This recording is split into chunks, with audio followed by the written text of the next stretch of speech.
निम्न मानर रास्ता काम जोगु जनसाधारण हताश। जाजपुर जिला पिंचारपुर ब्लॉक अंतर्गत सिंहपुर ठारू जाजपुर मुख्य रास्ता विकास नारे चली पिनास।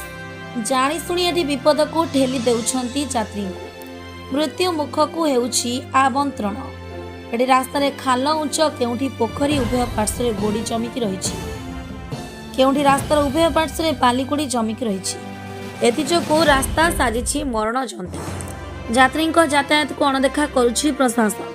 सिंहपुर जाजपुर रास्ता ठीक भाव रास्ता काम न होइथिबारु यात्री मानक जीवन को दिन मृत्यु मुखरे पका जाउछि। एही रास्ताटी जाजपुर को संजोग जोगु एटी दिन राति बस ट्रक बाली बोझी हाइबा बहु भारी भारी जान चलाचल हेउथिबारु लोके नाही नथिबा असुविधा रे पडुछंती।